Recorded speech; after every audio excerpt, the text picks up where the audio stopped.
안녕하세요. 책 과소비 프로 책 구입러 이정은입니다. 책과 소비 병렬 독서장인 정수진입니다. 네. 이게 뭔가 좋은 일 있으신가 봐요. 정은이를 뵈니까 또 웃음이 나네요. 입에 침 많이 발랐죠. 아니요, 전혀 바르지 않았어요. 단 한 방울도. 네. 그런 거짓말 할 줄 몰라요. 네, 좋습니다. 그럴 리가. 네, 뭐 그렇다 치고요. 네. 또 오늘 우리가 또 읽을 책들이 있는데 그 전에 병렬 독서장인 정수진님은 그럼 요새 또 어떤 독서들을 병렬로 좌르르 하고 계십니까?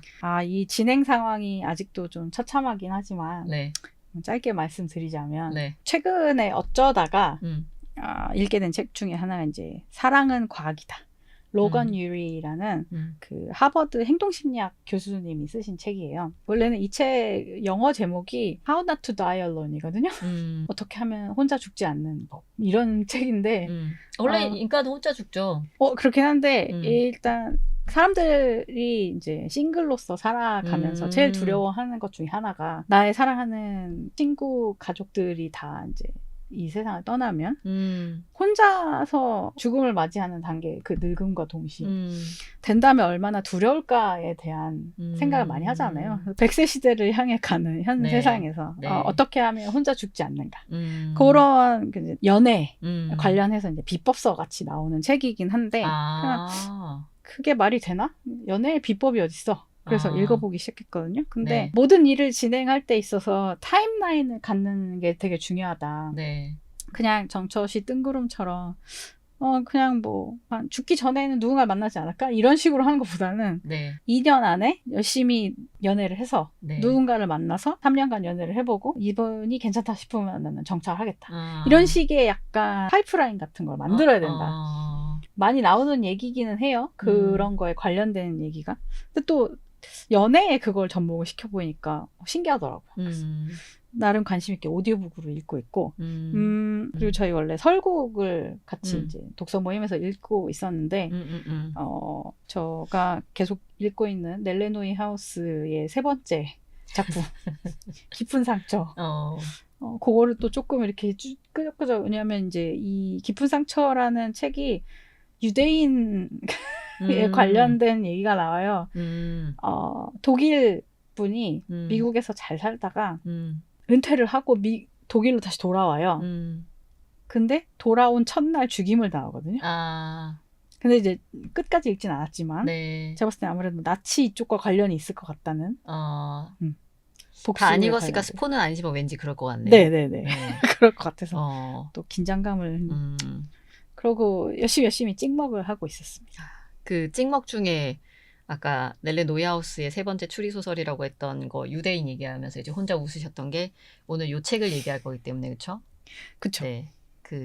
오늘 읽어볼 책은 리처드 제이 번스타인이 지은 우리는 왜 한나 아렌트를 읽는가. 이분이 유대인이고 난민이었고 미국에 와서 정착하고 정치 철학가로서 많은 저서를 만들고 한국에서도 촛불 집회가 있었던 이후로만 유명해지셨죠. 설국 저는 다 읽었어요. 너무 좋아요. 설국은 내용 스토리를 보면 좀 그냥 애매해요. 이건 뭐 정말 사랑했을까? 이 여자는 어떻게 되는 거지? 조금 그렇긴 한데 그 묘사가 정말 섬세하고 너무 멋있어요. 설국을 읽으면 네. 너무 추울 것 같아요. 그래서 겨울에 읽으면 좋죠. 따뜻한 방 안에서 겨울이구나를 인식하면서 설국을 읽으면은 그런 거 있잖아요. 밖에 눈 올 때 방 안에 따뜻한 방 안에 있는 그 행복감, 이불 안에서 안전한 그 행복감 그런 게 좀 있고. 근데 제가 기억하기로는 작별하지 않는다 읽으면서 너무 춥지 않았습니까? 근데 설국에 눈이 많이 오지만 그 남자 주인공과 여자 주인공은 주로 방 안에 있어요. 그래요? 네. 그 작별하지 않는다에서는 주인공들이 막 눈밭에 헤치고 막 발이 젖고 고행스러운 것들이 고통스러운 여정을 계속 저희가 현재형으로 따라갔잖아요. 여기는 고통스러운 거 없어요. 네, 아시잖아요. 돈 많은 유유자적하는 남자가 그 설국에 가서 1년에 한 번쯤 가서 이제 그 여자를 만나고 사랑을 하고 놀죠. 돈을 쓰면서. 매우 부르주아적인 삶이군요. 맞아요. 네, 그러고 있어가지고 뭐 이렇게 막 고통스럽고 이런 게 아니라 밖에 내리는 눈이 참 아름다워 보이는 딱 그 정도. 꼭 읽어야 되겠군요. 읽어보시면은 이제 묘사나 감성 이런 것들을 되게 많이 자극해서 좋은 것 같아요. 그리고 저는 흠결 없는 파편들의 사회, 김현미 작가가 쓴 비평 책이에요. 비평 책인데 한국의 2060 여성들의 일 경험과 모험, 이게 부제거든요. 그러니까 20대에서 60대까지 여성들의 일을 하고 있는 여성들을 인터뷰하면서 그 안에서의 이제 우리가 알아야 될 것들에 대해서 많이 얘기를 합니다. 뭐 이것도 참 좋은 책이에요. 다음에 기회가 되면 같이 읽어보면 좋을 것 같고. 너무 좋습니다. 네, 그래서 이제 한나 아렌트의 책을, 사실 한나 아렌트의 책은 아니고 한나 아렌트를 우리는 왜 읽지? 어떻게 봐야 되지? 그녀는 어떤 사람이지? 라는 거를 번스타인이 지은 책을 보는 건데, 근데 왜 우리가 이 책을 읽어보자 한 걸까요? 한창 그 계엄령과 혼란스러운 이제 탄핵 과정이 진행되던 정치적인 혼란 속에서 사이드 이펙트라고 하죠. 소셜 미디어에 뉴스 검색하고 그러다가 제가 어디선가 누가 이런 시대야말로 한나 아렌트를 다시 읽어야 되는 거 아닌가라고 누군가가 남긴 걸 봐서 한나 아렌트가 뭐 하는 사람이길래 그 정은님한테 한번 여쭤봤던 것 같아요. 제가 기억하기로는. 그때 저는 이 책 가지고 있었을 텐데. 요게 이제 김선욱 교수님이라고 해야 될까요? 네. 분이 쓴 한나 아렌트의 생각. 네. 이 책은 읽었는데 요 책은 제가 이어서 읽고 있는데 아직 다 읽지는 못했고요. 요 책도 좋은 것 같습니다. 이 책 좀 사족인데 강릉에 놀러 갔을 때 경포호 옆에 대기업 커피숍이 있어요. 우리 모두가 아는 이제 티 커피숍이 있는데, 네, 테라로사가 있는데, 거기에 이제 건축이 되게 멋있거든요. 멋있죠. 네, 근데 거기에 2층에 한길서가라고 한길사의 책들이 쫙 있고, 조용하게 이제 차도 마시고 책도 보고 하는 그런 공간이 있는데, 사람들이 잘 모르니까 1층에만 바글바글 해요. 근데 이제 1층에 커피 사가지고 2층에 올라가서 보다가 요 책을 발견했어요. 그리고 한길사 책이 많으니까 철학, 예술, 문화, 인문 이런 책들 되게 많고, 서점에 가서 약간 매대에 있는 거 말고 저 안쪽에 벽 쪽에 붙어 있는 것들 있잖아요. 두껍고 무겁고 뭔가 어려울 것 같은 책들. 그런 책들 많은데 거기서 한나 아렌트 관련된 책이 이만큼 있는 거예요. 어디서부터 읽어야 될지 모르겠어. 아시잖아요. 아이히만의 재판 책 가지고 계시잖아요, 수진님. 네. 예루살렘의 아이히만. 네. 그래서 어떡하지? 이러다가 그게 다 모아져 있는 책이 요 책인 것 같아서 요 책을 샀었고, 근데 또 제 주변에서는 이 책을 추천했어요. 번스타인 책을. 그래서 우리는 지금 일단 요 책을 읽기로 한 거죠. 저는 한나 아렌트의 생각이라는 책이 좀 더 설명을 친절하게 해주는 것 같아요. 그러니까 철학책이니까 이 한나 아렌트가 논문이나 저서에서 쓴 단어들이 가지고 있는 개별적인 의미가 요거는 어떤 뜻이야라고 이제 정의하고 가는 것들이 있는데, 그게 번스타인의 책에서는 너네 다 알잖아 라고 깔고 토론하듯이 이제 책이 넘어가니까 개인의 복수성? 뭔 소리야 약간. 그 번역하는 데 있어서 가장 그 어려운 것 중에 하나가 그런 것 같아요. 맞아요. 근데 이제 김선욱 교수님의 한나 아렌트 생각은 개인의 복수성이라는 거는 다양성을 좀 더 극명하게 표현하는 거다. 뭐 이런 식으로 그런 상세 설명이 좀 들어간 것들이 저한테는 있어서 이해가 조금 더 잘 되었고, 근데 그 번스타인의 책이 좀 더 글로벌하게 전 세계적인 그 시선을 갖게 하죠. 한나 아렌트의 생각은 촛불 집회 이후에 작성된 책이라 좀 더 이제 한국 독자에게 맞게끔 작성이 됐다라고 이제 저는 알고 있고, 이 번스타인 책은 전 세계의 독자들이 다 봐서 읽었을 때 알 수 있을 만한 사례들이라던가 그런 구성으로 되어 있고, 다른 책들을 본 다음에 요거를 봐도 좋겠다라는 생각을 하긴 해요. 번스타인과 토론하듯이. 나는 한나 아렌트 이건 잘한 것 같아. 이건 좀 문제가 있는 것 같아. 뭐 나는 요런 생각이야. 그렇게 봐도 좋을 것 같고, 아니면 우리처럼 그래도 한 권 한 권 보는 건 너무 시간 걸리니까 훑고 싶다 해도 좋을 것 같고요. 말이 길어졌네요. 아무튼 대신 어느 정도는 한나 아렌트에 대해서는 배경 지식은 좀 있어야지 읽기 편하지 않았을까. 네네네네. 네. 근데 또 워낙에 유명하잖아요. 얘기 많이 들었고. 저는 악의 평범성. 네, 나중에 알았어요. 나중에 알았는데 악의 평범성에 관련해서 그 TVN에서 책을 읽어봅시다인가? 거기에서 그 다 같이 읽는 예. 예루살렘의 아이히만 책이 선정이 돼가지고 많이 이렇게 콘텐츠가 되게 많더라고요. 유튜브 찾아보니까. 맞아요. 그래서 악의 편범성은 가장 많이 거론이 되는 콘텐츠 중에 하나였어요. 한나 아렌트가 얘기한 것들이 워낙에 깊고 방대해서 다 짚어볼 수는 없는데 그래서 이 책을 읽는 거긴 한데 그래도 이 책을 다시 한번 또 요약을 해보자고 한다면은 이 책은 한나 아렌트가 난민이었을 때부터 얘기가 시작이 됩니다. 경험에서부터 우러나올 수밖에 없는 그 깊은 사유 같은 것들이 있다라고 하는 거죠. 근데 당시에 난민이었던 시대, 그러니까 나치가 유대인을 절멸하려고 했었을 때 전 세계적으로 전체주의가 팽배했었던 굉장히 폭력적인 시대였잖아요. 그래서 그때 파괴되는 인간성에 대해서 밝혔고요. 그 안에서 아주 평범하고 아무 생각 없는 사람이 저렇게 극악무도한 악마가 될 수도 있구나라고 해서 이제 유명한 말이죠. 악의 평범성에 대해서도 잠깐 얘기가 나옵니다. 근데 이런 것들이 지금도 사실 좀 일어나고 있는 것 같아요. 전체주의에서 있었던 많은 요소들이 그런 것들 중에 몇 가지 예시로 정치인들이 이미지 메이킹 하느라 사실적 진리를 무시하고 악의로 고의적 거짓말을 만들어낸다거나 그렇게 보다 보면은 정치나 정치인에 대해서 되게 허무해져요. 해서 뭐하나 정치에 대해서 관심 가져서 뭐하나 역시 정치는 거짓말이야 뭐 이런 생각이 좀 들기는 하는데 그러나 그럼에도 불구하고 한나 아렌트는 그런 얘기를 해요. 우리 각자는 새로운 것을 다시 시작할 수 있는 능력이 있다. 그렇기 때문에 함께 숙고하고 행위할 수 있는 공적 공간을 창출하자. 그렇게 해서 빛났던 순간이 우리가 기억하는 프랑스 혁명과 미국 혁명 그런 사례를 통해서도 알 수 있고 그럼 우리는 그렇게 계속해서 더 나아지기 위해서 어떤 행위를 해야 하는가, 어떤 책임을 져야 하는가 그런 방향성을 제시합니다. 다행히 안 좋은 것만 막 얘기한 건 아니고 좀 속 시원하게 우리 앞으로 이렇게 가자라고 이 책을 마무리합니다. 그래서 저는 정치에 대해서 되게 시니컬한 편이에요. 지금도 좀 그렇고 그래도 책을 보면서 그럼에도 불구하고 마음에 안 드는 현상을 계속 지켜보고 정치에 참여하고 행동해야 되는구나. 왜냐면은 삶과 정치가 떨어질 수가 없기 때문에 사람이 모여있으면 정치란 게 생길 수밖에 없기 때문에 그래야 되는구나라고 이제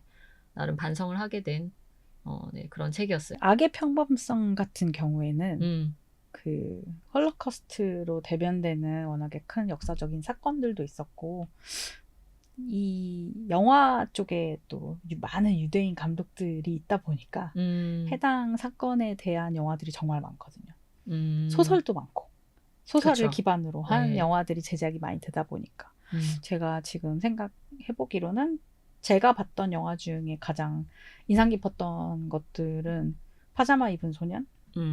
맨 마지막 장면이 아주 충격적이었거든요. 스포 금지? 스포 하실 겁니까?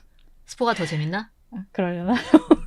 파자마 입은 소년들 같은 경우는 이제 홀로코스트가 생기던 그 캠프 옆에 어찌됐건 독일인 장교들이랑 또 독일인 장교들 가족 이런 사람들도 살았을 거 아니에요? 네. 그 독일인 장교 아이가 유대인 캠프에 있는 아이와 친구가 되거든요. 그러면서 둘 나이대가 비슷하다 보니까 그 아이는 다른 친구들과 떨어져서 멀리 아버지 근무시설에 와서 살다 보니까 놀아줄 사람이 없어서 여차저차 해서 캠프 안에 이렇게 조금만 개구멍? 개구멍을 통해서 두 친구가 이제 유대인 소년과 친구가 돼서 네. 만나는 내용인데 되게 아름다운 우정을 그리긴 하는데 되게 비극적으로 끝나요. 그 비극이 그렇게 순진한 어린 아이의 눈으로 이제 보여진다거나 뭐 그런 얘기가 더 씌워지면은 그 비극성이 더 극대화되는 것 같아요. 지금 그 얘기 하시니까 또 생각난 영화가 인생은 아름다워. 저도 실은 영화라고 했을 때 네네네. 인생은 아름다워가 네네네. 제일 먼저 생각나긴 했었어요. 네네네. 그 영화도 참 지금 봐도 참 소름 잘 돋죠. 만든 영화고 소름 끼치고 너무 슬프고. 그리고 가장 최근에 나왔던 게 아카데미 수상작이죠. 존 오브 인트레스트. 알겠습니다. 그 영화는 못 봤는데 한번 보도록 해야 되겠네요. 네. 그런 영화인지 모르고 그냥 보게 돼요. 사운드로만 그 주변 소리가 막 삽입이 되거든요. 그래서 더 해요. 그러니까 그 절제된 게 더 무서울 때가 있어요. 그쵸. 네. 네. 배경에는 이렇게 차 마시면서 조용한 오후를 보내는 되게 상류층의 생활들이 이렇게 그려지고 있는데 그들 생활하는 공간 밖에는 지옥과 전쟁이. 아, 거기 사는 가족의 또 그 얘기인 거예요? 네. 정말 끔찍한데. 너무 싫을 것 같은데. 근데 그걸 보여주지 않아요. 보여주지 소리로만. 않아서 소리로만 들을 수 있어요. 그렇기 때문에 오히려 나치 가족들이 지금 느끼고 있는 거를 우리가 고스란히 똑같이 객관적으로 느끼게 하는 것 같아요. 근데 우리는 그 사실을 알고는 있으니까 참혹하다라고 느끼지만 화면에 보여지는 그 사람들은 너무 평온하니까 거기서 생기는 그 괴리감이 또 더 소름 끼칠 것 같고. 저는 개인적으로는 이런 인간의 그런 아픈 역사가 반복되지 않기 위해서 하는 행동인 것 같아요. 계속 리마인드를 해주는 것 같아요. 인간은 그런데도 불구하고 맨날 똑같은 실수를 해요. 그래서 계속 반복해야 되는 것 같아요. 교육을 계속 해야 되고 깨어 있어야 되고 알아야 되고 그거를 반복하는 것 같습니다. 왜냐? 약간, 인간은 망각의 동물이니까. 약간 계몽주의 같기도 하고. 우선 악의 평범성, 요거는 수지님께서 논의를 해보고 싶다라고 이제 선정한 주제긴 한데 어떠셨어요? 요 책 보고 나니까? 책 안에서는 되게 짧은 단락이긴 해서 맞아요. 악의 평범성이라는 말 자체가 워낙에 많이 알려져 있는 부분이기도 하고 예루살렘의 아이히만이라는 책에서 서술했듯이 악이라는 그 자체가 뭔가 특정한 형상이 있거나 하지 않고 정말 평범할 수 있는 사람들 안에서 홀로코스트라는 현상을 만들어낼 수 있는 평범성을 가지고 있다. 그 누구가도 될 수 있다. 라는 게 좀 많은 충격적인 포인트였고요. 흔히들 우리가 영화 같은 거 보면 악인은 정말 악인같이 생겼잖아. 근데 그렇지 않다는 거. 그쵸. 아니죠. 네. 그게 가장 저한테는 크게 와닿았던 것 같아요. 맞아요. 그리고 특히나 한나 아렌트가 중요하게 얘기했던 거는 사유가 없는 경우. 네, 그렇죠. 그러니까 이때도 이제 독일에서 절멸을 시킬 유대인의 수를 목표를 이제 할당을 했을 때 아이히만은 나는 그냥 명령 내린 대로 성실하게 했을 뿐이야 이지만 그와 유사한 위치에 있었던 다른 사람 중에 누군가는 이 일을 하는 게 맞는 것인가에 대해서 고민하고 사유하다가 결국에는 자살까지 하는 분도 있어요. 그러니까 이 사람은 아무런 생각이 없이 그냥 하란 대로 간 거잖아요. 그게 이제 평범하다라는 뜻인 거고 이 책에서 103페이지에 나오는 문장이 좀 그랬어요. 읽어드릴게요. 슬픈 진실은 선하려고도 악하려고도 마음먹은 적이 없었던 사람들이 최악의 일을 벌린다는 점이다. 그러니까 우리가 어떤 걸 봤을 때 아 이래선 돼 안 돼라는 생각이라도 좀 하면은 모르겠는데 생각 없이 하란 대로 한다라는 것 그런 사람들이 모였으니까 사실 홀로코스트가 가능했었던 거였겠죠. 슬픈 게 뭐냐면 우리가 이미 그런 역사를 한번 겪었잖아요. 인간사 안에서. 그쵸. 그러면 그걸 반복하지 말아야 된다는 경각심 속에서 늘 살아야 되는데 이런 악의 평범성이 우리나라 역사에도 그렇고 아무렇지도 않게 계속 반복이 돼요. 저는 이 부분에서 이야기하실 때 무슨 생각이 들었냐면 소년이 온다에서 계엄군이 만약에 조금이라도 사유를 했다면 그렇게까지 비극이 일어나지 않았을 수 있지 않았을까라는 생각이 들기도 했어요. 맞아요. 그 한강 작가분께서도 책의 에필로그에 쓰셨나요? 거기 보면은 사실 그 계엄군에서도 이건 아니다 싶은 생각이 들어서 아예 군을 도망을 쳤다거나 아니면은 총을 쏠 때 허공을 향해서 쐈다라는 증언들이 있다. 근데 이 전체주의라는 체제 안에서 그 한 명 한 명의 노력이 소용이 없었던 게 너무 좀 슬퍼요. 근데 적어도 아이히만은 리더급이었잖아요. 그렇다고 한다면은 그 한낱 병사는 아니지만 그런 지시가 있었을 때 학살을 해야 된다라는 지시를 내렸을 때 중간 허리급 정도에서 고민하는 사람들이 있었다면 또 달라졌겠죠. 그래서 전체주의가 무서운 것 같아요. 맹목적으로 하나를 향해서 달려가도록 사람을 계속해서 훈련을 시킨 그 결과인 거잖아요. 정은님이 하시는 이야기를 듣다 보니까 전체주의라는 게 만장일치가 돼야 되잖아요. 그렇죠. 전체를 위해. 대를 위해 소를 희생해야 되는 그런 구조이어야 되고 모두가 같은 목표로 해서 약간 어떻게 보면 획일화된 쪽으로 가게 되니까 그런 것 자체로 보면 민주주의라고 하는 현대 그 정치의 근간이 다양성을 중요시하고 모든 사람의 의견이 평등하게 받아들여져야 되는 거잖아요. 근데 그런 거에 맞지 않는 것 같아요. 음. 전체주의라는 말 자체가. 아, 그쵸. 그래서 지금은 전체주의는 1차, 2차 식민주의와 전체주의로 이제 많이 폭력으로 물들었던 그때 나치라던가 그런 나라들이 행했던 부분이고, 지금은 극히 조심해야 되는 영역인데, 말씀하신 것처럼 요즘도 그 전체주의에서 있었던 것들이 좀 보여지는 것들이 있죠. 그런 그쵸. 게 좀 무서운 것 같아요. 내 의견이 맞고 너는 틀려. 그러니까 내 의견 쪽으로 따라와. 라고 흑백 논리로 갈라치고 세력을. 내가 생각하는 사조가 옳다라는 거와 내가 생각하는 이 맞다고 하는 옳음을 따라오지 않는 반대 세력에 대해서 적화하고 그런 것도 어떻게 보면 전체주의적인 성향으로 가는 사조 중에 하나인 것 같아요. 맞아요. 그거는 이제 두 번째 주제에서도 또 더 깊게 얘기를 할 예정이고, 수지님 얘기한 걸 듣다 보니까 아까 다양성을 존중하고 그리고 모두가 평등할 수 있게, 되게 좋은 포인트였던 것 같아요. 이게 정치 철학 책이다 보니까 아무튼 책 얘기로 돌아가서, 이 철학 잘 모르지만 철학은 단어 하나도 특별한 의미를 두거나 혹은 그 내가 생각하는 그 단어의 개념을 철학자가 이렇게 정의 내리고 가잖아요. 그래서 이 다양성이라는 말보다는 한나 아렌트는 복수성이라는 말을 쓰더라고요. 그래서 이 책에서 한나 아렌트가 개인의 복수성에 블라블라블라 이렇게 할 때 복수? 리벤지? 복수? 단수 복수? 맞아요, 맞아요. 그래가지고, 나 왜 이렇게 무식하지? 막 이랬는데, 또 이 책에는 이 개인의 복수성이란 다양성을 좀 더 단호하게 얘기하는 거다라고 해서 더 설명이 잘 되어 있는데, 그래서 그 복수성이라는 거를 고려하면은 말씀하신 것처럼 하나로 만들어진 만장일치는 있을 수가 없어요. 그렇죠? 불가능하죠. 네, 서로 생각이 다르고 갈등이 생길 수밖에 없고. 그쵸. 근데 이제 정치라는 거는 그 갈등이 생긴 거를 말과 타협으로 이제 결론을 이끌어가고 또 좀 더 나아지고 이래야 되는 부분인 거고요.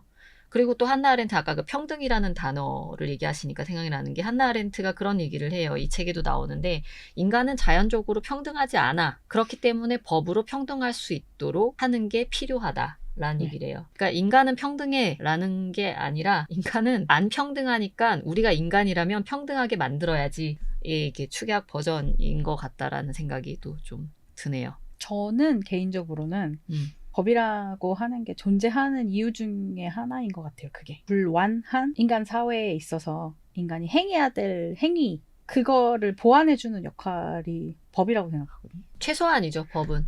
강제성을 띄어서라도 지켜야 되는. 그렇죠. 그리고 그 외적인 것들은 우리가 계속 사유하면서 그렇게 가도록 행동 규칙이라는 걸 만들고 상식이라는 거를 구성하고, 그래서 뭐 이제 어려운 사람을 좀 도와준다거나 뭐 이런 것들은 좀 더 권유하고 이렇게 갈 수 있는 거죠. 근데 이제 사유라고 하다 보니까 아까 그 악의 평범성 다시 돌아가가지고, 평범한 사람이 이럴 수 있다라는 거에서 그 이유는 사유를 하지 않기 때문이다. 라고 하잖아요. 그러니까 무사유 때문에 이런 악을 만드는 거니 우리는 계속해서 사유를 해야 된다. 이런 얘기를 책에서 아렌트는 얘기를 하는 것 같아요. 그거를 보다 보니까 어떤 생각이 들었냐면은, 영화 악마를 보았다 있잖아요. 네. 저의 최애 영화였습니다. 기생충이 나오기 전에. 네. 근데 이게 악마가 누굴까? 연쇄살인마일까? 아니면은 연쇄살인마가 죽인 내 여자친구에 대한 복수로 연쇄살인마를 서서히 말려 죽여가는 그 이병헌일까? 현실이 그렇게 간단하지 않은 것 같아요. 그쵸? 아까 그 편가르기라는 거 얘기하는데 그것도 그렇지만은 사실 간단하지 않죠. 착한 사람, 나쁜 사람, 피해자, 피의자가 있는 게 아니니까. 그러니까 악하다 이렇게 딱 얘기할 수 있는 거는 아니었던 거. 그게 더 복잡한 현실에서 어려워져 가는 부분이고, 그러니까 우리는 단순히 제가 나빠가 아니라 더 사유를 해야 된 거죠. 왜? 라던가. 제가 기억하기로는 그 악마를 보았다라는 제목에서 의미하는 악마가 이중적인 의미가 있어요. 네. 내가 봤을 때 그 사람이 악마일 수도 있고, 내가 악마가 된 모습을 본 나일 수도 있거든요. 그렇죠. 그래서 옛날에는 영화 같은 경우에 보면은 이제 단순한 캐릭터들이 많이 나왔던 것 같은데, 그쵸? 요새는 복잡해요. 갈수록. 그래서 생각을 더 하게 하고 재밌는 것 같습니다. 그러니까 아까 만장일치 얘기를 하다 보니까 여기서도 그 만장일치의 위험에 대해서 한나 아렌트가 얘기를 해요. 유대인이 자기들의 고향이죠. 민족의 고향 예루살렘 찾아서 이스라엘을 설립할 때 만장일치로 결정이 됐다. 근데 그 만장일치는 있을 수가 없다. 아까 수지님이 얘기하신 것처럼 그 개인의 복수성이라는 이 있는 환경에선 절대 불가능한 굉장히 전체주의적인 부분인데, 이걸 한나 아렌트가 반대해요. 반대하는 이유는 이 안에 굉장히 많은 팔레스타인이 있고 어떻게 보면은 소수 민족인 유대인이 있는데 이 유대인이 전체 영역을 단일 국가로 하는 순간 다양성, 복수성을 어떻게 보면은 무시하는 거고 그 이후에 굉장히 많은 갈등과 문제들이 생길 수 있다는 걸 미리 예측을 한 거죠. 그래서 연방국 같은 형태를 제안을 해요. 그렇다면은 각각의 규율로 자치국이라고 해야 될까요? 있는 거고 서로 협의를 할 수 있는 부분은 연방체제로 할 수 있는데 굉장히 앞선 생각이고 저는 이 부분을 보면서 유대인은 다 시온주의 아니야 라고 생각을 했었거든요. 유대인이면 다 그런 거 아니야? 왜냐면 워낙에 요새 가자지구 이슈도 있고 하다 보니까 유대인에 대한 안 좋은 인식들도 많아서 다 그렇다라고 생각했는데 그게 아니었구나. 만장일치라는 건 사실은 극단적 시온주의 들이 그렇게 한 거고 온건적 시온주의라던가 이렇게 해서는 안 된다. 한나 아렌트 비슷하게 생각하는 사람들도 분명히 있었는데 이제 다 무시당한 거죠. 그리고 시온주의의 사람들로부터 이 한나 아렌트 굉장히 공격을 받았고요. 역사적으로 봤을 때 저희가 예전에 그 중고등학교 추천 도서를 읽었었던 베니스의 상인처럼 네. 셰익스피어. 네. 셰익스피어의 베니스의 상인처럼 유대인에 대한 그 묘사들이라든지 문학적으로 그 민족에 대한 표현이 상당히 좋지 않잖아요. 고리대금업자에 돈밖에 모르고 네. 못됐고 못됐고 살덩이와 피를 돈으로 같이 매김을 해서 그렇게 너 돈 못 갚으면은 받아내겠다. 그런 사람이 유대인이라고 하는 특정 그 인종에 이렇게 국한되어 있는 거 보면 유럽 내에서도 유대인이라고 하는 인종이 얼마나 많은 차별을 받았을까. 혐오를 받은 것 같아요. 네. 그런 게 많이 느껴지기도 하고 네. 나라가 어디 있는 사람들이 아니라 그냥 각 나라에 살고는 있는데 하지만 나의 정체성은 유대인이야. 네. 라는 거에 대해서 이 국가라는 형태에서 예를 들면 여기는 프랑스니까 우리는 프랑스 사람, 여기는 독일이니까 우리는 독일 사람 이래야 되는데 나는 프랑스계 유대인이야 라고 하는 그 태그 자체가 걸리는 거를 엄청 싫어했던 것 같아요. 맞아요. 그래서 책에서도 보면은 우리는 파리로 도망쳐 갔을 때 거기는 독일에 살던 유대인이었잖아요. 물론 유대적인 교육을 받진 않았지만 한나 아렌트가 프랑스로 갔을 때 독일인이라는 이유로 핍박을 받았었는데 독일이 침공해오자 우리는 유대인이라는 이유로 핍박을 받았다. 그러니까요. 네. 같은 적인데도 불구하고. 아무튼 혐오하기 위한 그런 기준을 계속해서 씌웠죠. 왜 이렇게 혐오를 했지라고 한다면 옛날에 예수를 죽인 민족이 유대인이다. 이런 걸 퍼뜨리는 사상도 있었고. 있었어요. 맞아요. 네. 근데 실은 로마인이 죽인 건데 유대인이 싸잡아가지고 이제 예수를 넘겼어. 죽게끔. 그래서 예수를 죽인 민족이다라고 이제 막 퍼뜨리는 기독교 이제 파들이 있었고. 사조도 있었고. 왜냐면은 그때 당시도 그렇고 지금도 그렇고 유대인들이 잘 살아요. 근데 그 이유는 또 기독교에서 고리대금 돈을 빌려주고 갚고 하는 거를 혐오하고 크리스찬들은 그런 직업을 가지면 안 돼라고 생각을 하니까 먹고 살 일이 막막한 유대인들이 그런 고리대금업자를 하게 됐는데 결과적으로 그래서 지금은 경제의 곳곳에 유대인들이 있고 그걸 보니까 또 이렇게 우리 자녀들을 부자로 만들고 싶은 한국 부모님들은 탈무드 이런 거 이렇게 주고 그리고 또 기독교 사상에서 보면은 유일신이잖아요. 근데 그들은 기독교의 예수를 믿지 않아요. 맞아요. 그 예수는 그냥 예언자 중에 한 명뿐이야. 우리의 메시아는 아직 오지 않았어. 라고 하니까 이단인 거죠. 근데 이제 그 이단이 똘똘 뭉쳐가지고 이렇게 했으니까 또 되게 싫었던 거고 그런 와중에 워낙에 산업혁명 이후에 과학이 엄청난 진리의 하나로 사람들이 막 믿기 시작할 때 우생학이라는 이상한 유사과학 같은 게 나와가지고 나치가 유대인은 하등한 종족이니까 없애도 상관없다라고 하는 근거를 제공을 해줬죠. 그게 우리가 같이 본 물고기는 존재하지 않는다 게 나오잖아요. 저희 같이 봤나요? 같이 안 봤나요? 그 제가 회사에서 북클럽 할 때 그때 선정해서 본 책인데. 저는 그 회는 빠졌어요. 아 그랬어요? 그 책 보셨어요? 저 혁근님이 빌려주셨는데 읽지는 못했어요. 아 그랬구나. 저는 그 책이 그 해의 책이라고 제가 꼽았어요.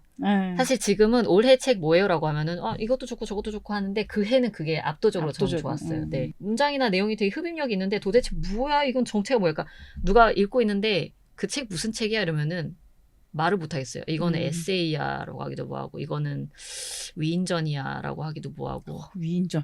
아니 왜냐 사람을 찾아가 본인이 좋아하는 그 과학자에 대해서 연구를 하는 거기 때문에 되게 애매한데 막 열받는 일도 생기고 근데 막판에 되게 통쾌합니다. 엄청난 통쾌함을 위해서 고구마 1000개를 먹는 마음으로 보게 돼요. 진짜 통쾌합니다. 꼭 읽어보세요. 알겠습니다. 네. 아까 그 우성에 관련돼서 이야기하시니까 네.